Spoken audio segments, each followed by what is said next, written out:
El Arranque con Maxi Lecky por Radio Sónica. Radio Sónica.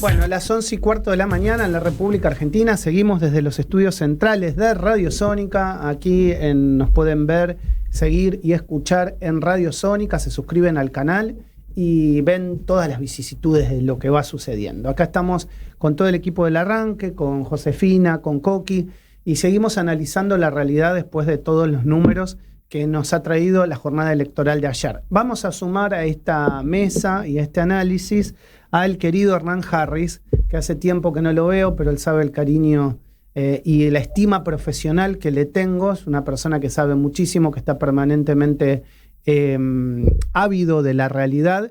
Y bueno, le quiero preguntar tantas cosas de lo sucedido en el día de ayer. Hernán, buen día, ¿cómo te va?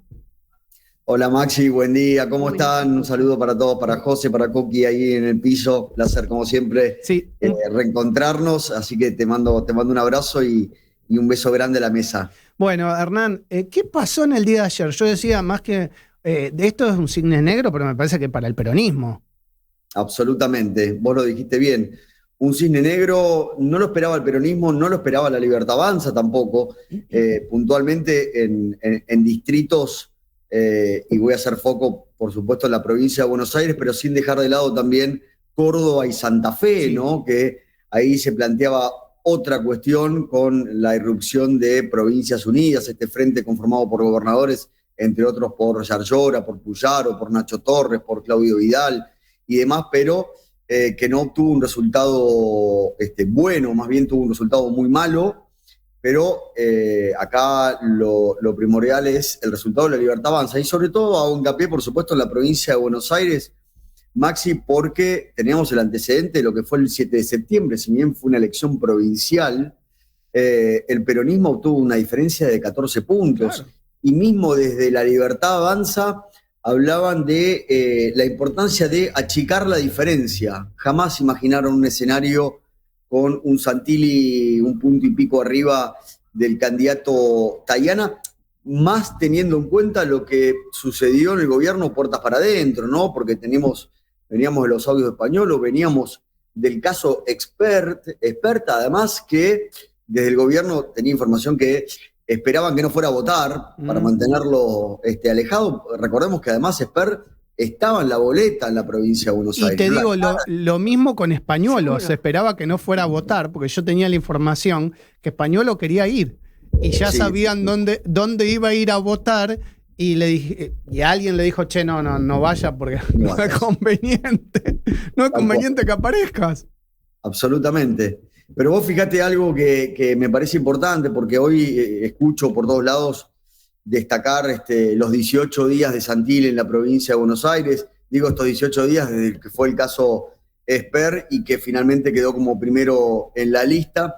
Me parece que acá lo que primó fue la marca, ¿no? Fue la marca Libertad Avanza, más que por los nombres en sí, ¿no? No me gusta hacerlo personal en los nombres, sino en la marca, obteniendo un resultado que, digo, lo vimos después en el análisis o en el discurso del presidente de la Nación, que ya venía con un cambio, por lo menos en lo discursivo, de decir, bueno, bajamos un cambio, necesitamos tener consensos, necesitamos más diálogo. Bueno, ayer lo ratificó en el discurso post-elecciones, que incluso habló puntualmente de los gobernadores, porque entiende el gobierno que necesitan el Congreso, más allá de que va a sumar 64 diputados, 13 senadores, necesita de los otros bloques para llevar a cabo las reformas que tiene pensado el gobierno que van a ir a partir del mes de diciembre, cuando quede conformado este nuevo Congreso.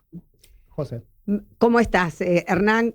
Hola, Josefina. José. ¿Cómo andás, mi amor? Bueno, Bien, bien. te cuento un poquito, más allá de lo que dijo ayer, como yo sé que vos estás en la primera de la mañana, seguramente que no lo pudiste escuchar, hoy amplió en un reportaje que hizo con Agustín Laje y justamente en esta mañana dijo que era lo que iba a hacer con el gabinete en función de las reformas, porque todo el mundo le está diciendo cómo va a conformar ese gabinete, y lo que sostuvo es que el gabinete va a estar conformado en función de las necesidades que él tiene para que con esa unidad se logren las 3 reformas, digamos que son la columna de esta segunda etapa de su mandato. Y para eso, justamente lo que necesita son esos consensos. Eso, claro. Y necesita de esa gente que pueda lograrlos, ¿no? Que hasta ahora, bueno, obviamente que no los tenía. Así que va a ser como... Tal vez veamos que sea tal vez la primera vez, después veremos si por supuesto el resultado de lo que plantea el gobierno es bueno o es malo, pero ¿qué quiero hacer hincapié con esto? Y esto me consta del gobierno. Gente técnica en los lugares técnicos. Claro. Sí. ¿Qué quiero decir con esto? A diferencia, no el favor político a una persona que... Es lo mismo que yo siempre pongo este ejemplo. Si a mí, que soy periodista, me ponen a hacer un puente, ¿qué va a pasar con el puente? Se va a caer. Indefectiblemente se va a caer. Exacto. Porque no tengo el conocimiento. Entonces, tal vez estamos viendo eso. Después veremos el resultado. Pero gente técnica en los lugares técnicos, y en base a lo que viene, y corroboro lo que vos decís bien, José, estábamos todos muy desesperados por ver los cambios en el gabinete, más allá de los cambios obligados, porque Patricia Bullrich se va a ir de seguridad, Petri se va a ir de defensa, Manuel Adorni se va a ir de la vocería para asumir en la legislatura porteña. Pero insisto con esto, en base a lo que vos decís, y es claramente lo que tiene guardado el presidente y su círculo de confianza, es adecuar el próximo gabinete a esta realidad de la Argentina, claro, a esta necesidad de la Argentina que está planteando el gobierno, porque es verdad, son diferentes momentos y diferentes etapas, no es lo mismo cuando asumió, no es lo mismo en el primer año de gobierno y no es lo mismo este momento de la Argentina. Con José analizábamos esta mañana y lo queremos compartir con vos, a ver cuál es tu visión. En un contexto económico malo para la gente, baja del consumo en general, en locales, en comercios, en las pymes, en lo gastronómico, en los hoteleros, en los textiles, y el gobierno tiene este espaldarazo en la capital, en provincia de Buenos Aires, en provincias bien como vos decís, Santa Fe, Córdoba, Mendoza, Entre Ríos. Entonces, ¿qué tiene que hacer en este caso el peronismo? ¿Y qué no están viendo que nosotros analizamos como oposición? O sea, claramente esa foto donde Kicillof sale, lo felicita a Massa en septiembre, lo felicita a Grabois y dice que va a liberar a Cristina prácticamente, si él gana, me parece que no le sumó nada, al contrario, le restó todo. Mirá, ¿qué va a pasar en el peronismo ahora? Es muy interesante analizarlo ahora esto. El peronismo se va a empezar a pasar facturas. El 7 de septiembre Kicillof era un héroe porque desdobló por primera vez en la historia de la provincia de Buenos Aires la elección. Y muchos decíamos en ese momento, nos decían, bueno, no entienden nada, ustedes son periodistas de política. Gastó una bala de plata, que eran los intendentes, claro, en esa elección. Claro. Ese era uno de los reclamos. Ahora, un frente, y yo voy a insistir con esto, los argentinos vivimos desde el 2023 para acá algo que había advertido el gobierno, que iba a tener que hacer un ajuste para equilibrar las cuentas, que iba a ser duro, que es duro en este momento, porque la descripción es gente que está endeudada con la tarjeta, pero es gente que sigue apostando. Pero yo no sé si esta elección fue tanto Milei o anti-Milei. Yo creo que fue más kirchnerismo o anti-kirchnerismo. Exacto.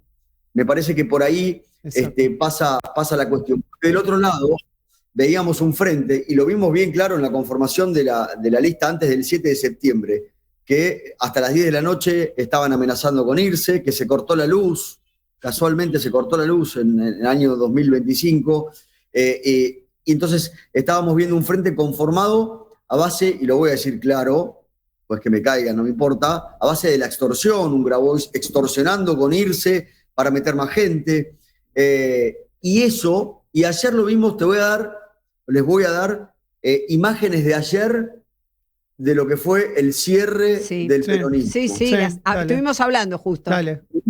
Tenías, por un lado, a Cristina bailando en el balcón. No se entiende. Nadie entiende nada.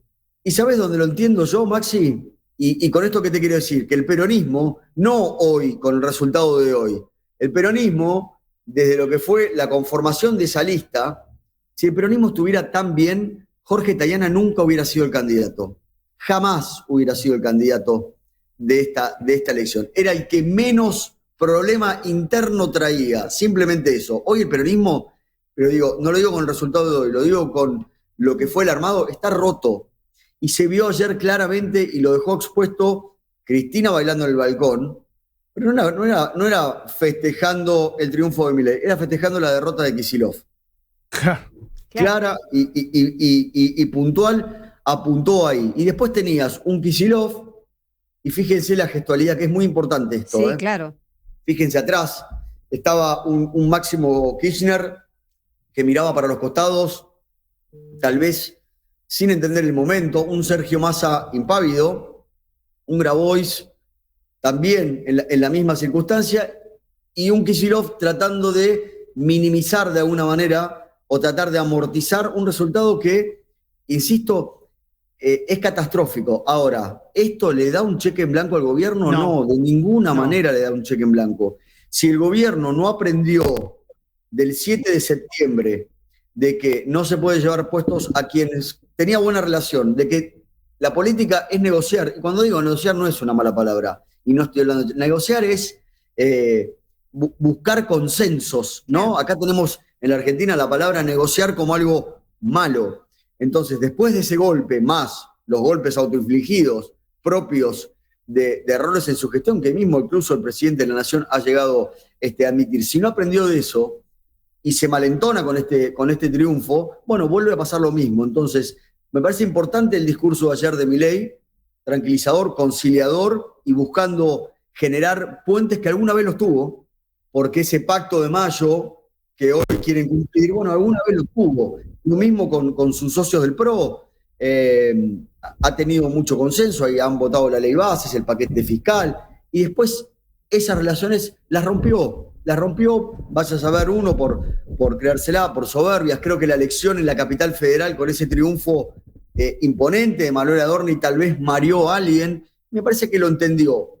Lo vamos a ver reflejado después, por supuesto, en las acciones de acá en adelante, ¿no? Y Hernán, la última que te hacemos y abusamos de tu tiempo, siempre un placer tenerte acá en Sónica. ¿Provincias Unidas nació muerto? Provincias Unidas, Provincias Unidas creyó en un momento que realmente iban a ser la alternativa en una Argentina absolutamente polarizada. Pero la pregunta es, ¿Provincias Unidas nació como una alternativa o nació como un mecanismo para presionar y poder tener mayor poder de negociación en lo político? Y esto, ¿no? Y esto. Claro. Porque fíjate que la propuesta era nos sentamos después de las elecciones. Exacto. Y hay que decir una cosa, José, Maxi, Coqui, y lo voy a decir neto, los gobernadores no son ningunos Bambis, Pero, claro. No son Bambis. Claro. Entonces, acá apuntamos todos y entendemos todo. A ver, cada uno cuida su quintita. ¿Cómo cuida su quintita? Bueno, ustedes fíjense, les doy un dato más. Fíjense lo que pasó en toda esta campaña. Más allá de que no hubo propuestas. El gobierno sí, con su propuesta, que es la gestión. Te puede gustar o no, pero es la gestión. El resto era una fuerza que frene a Milei, el otro para parar a Milei, y donde se involucró, y fíjense el detalle, la palabra, y estoy hablando de la oposición, sí. La palabra libertad. Sí. Para bien o para mal, decía, la verdadera libertad, pero siempre involucrando la palabra libertad. Entonces, ha cambiado un poco, y esto va a reconfigurar el Congreso de la Nación, y me parece que el gobierno tiene una oportunidad única de tal vez cerrar mucho, nunca se va a cerrar completamente, cerrar mucho esta grieta y poder buscar consensos sin poner en peligro lo que su columna vertebral, que es el equilibrio fiscal, que es no emitir, que es tener las cuentas en orden, como en cualquier casa, como en nuestra casa. Ahora, sí es verdad que está muy bien tener las cuentas en orden, está muy bien tener equilibrio fiscal, está muy bien controlar las cuentas, pero tiene que haber una activación para que llegue abajo, ¿no? Y esa activación el gobierno dice que la puede llegar a tener a través de las reformas. Bueno, eso es lo que vamos a ver y lo que vamos a poder juzgar más adelante en el caso de que logre conseguir estas reformas. La última, José, dale. La última, unos minutos nada más. Si hay algo que te tranquiliza, lo que te voy a decir respecto de lo que vos decís es que a 24 o menos de 24 horas de su discurso de ayer sostiene lo mismo. Sostiene que realmente lo que necesita es el consenso. Y es más, te digo, según declaraciones no de él, de esta mañana, del jefe de gabinete, sobre las reformas se está trabajando hace tiempo. El Consejo de Mayo viene trabajando hace tiempo y mucho se está hablando sobre la reforma laboral. Por eso empezaron a salir algunos conceptos del tema ese. Hernán, vos y yo, nosotros sabemos que ya están escritas. Por supuesto. Ahora la van a presentar. Exactamente, pero ya justamente lo que se sostenía, por eso dice que él tiene tiempo hasta diciembre para presentar al gabinete. ¿Por qué? Porque las reformas están, pero hacen falta quiénes son las personas adecuadas para llevar adelante. Acuérdense de la fecha 15 de diciembre, después vemos. Exacto. Bueno, Hernán, siempre un placer, ¿eh? Un abrazo enorme. Un día los voy a visitar al piso. Dale. Cuando quieras, acá serás bienvenido, ¿con mate o con café? Dale. Las dos, en ese orden. Gracias, siempre chicos. Nos gusta que vengas. Un abrazo enorme. Hernán Harris, periodista, colega, pasó por la mañana del arranque. José, te despido porque vos te vas. Yo me voy. Yo me quedo